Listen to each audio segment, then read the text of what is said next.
Agora a gente vai para a guerra no Oriente Médio, começando com um panorama no momento em que o conflito entra na sua segunda semana. No Irã já morreram pelo menos 1.200 pessoas. Entre as vítimas, vamos lembrar, estão 175 alunas e funcionários de uma escola primária atingida no sul do país. Esse é aquele caso que está com os Estados Unidos no centro das suspeitas de terem sido eles os autores do ataque. No Líbano, alvo de operações de Israel, o número de mortos vai se aproximando de 400. Do lado israelense, são 2 soldados e 11 civis, enquanto os Estados Unidos confirmaram até aqui a morte de 7 militares. Agora, o conflito entra numa fase em que os ataques não são mais só contra instalações de infraestrutura de energia, como o petróleo, por exemplo. Agora, eles estão atingindo também infraestrutura essencial de serviços na região. No sábado, o Irã acusou os Estados Unidos de atingirem uma usina de dessalinização na ilha de Qeshm, que teria comprometido o abastecimento de água para cerca de 30 comunidades. No domingo, foi a vez de o Bahrein afirmar que uma instalação do mesmo tipo foi danificada por um ataque do Irã. Só que o fornecimento de água por ali continua normal.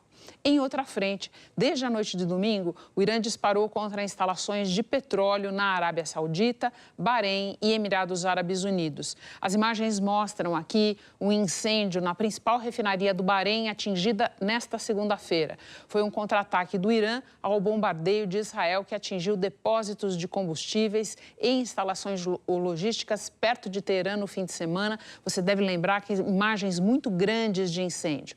Agora à noite, Israel voltou a mirar alvos no Irã. Ao vivo de Nova York, o Jorge Pontual traz mais informações para a gente. Boa noite, Pontual.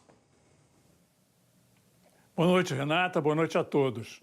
Já é manhã de terça-feira no Oriente Médio.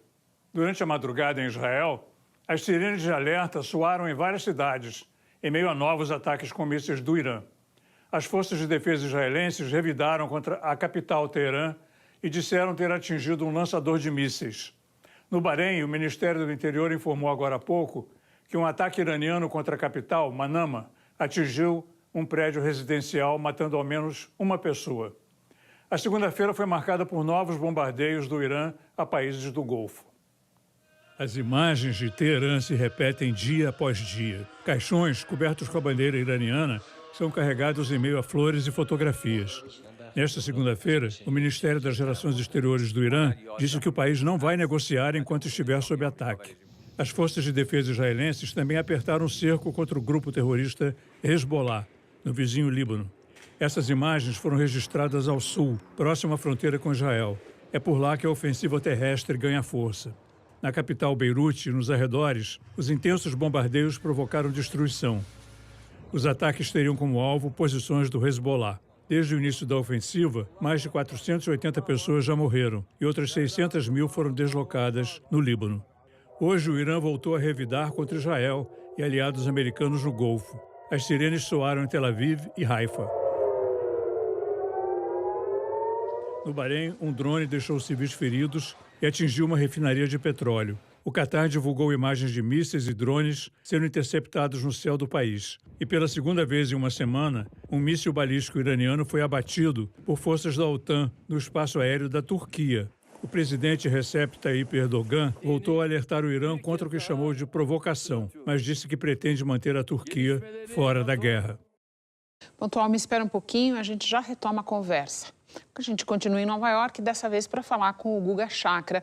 Guga, boa noite para você. A gente ainda vai falar de petróleo nesta edição, mas com você eu quero saber de um outro líquido precioso, água de beber, que no Oriente Médio vem quase toda dessas usinas de dessalinização que a gente viu, eu acabei de mostrar no mapa, agora começam a ser atacadas na guerra.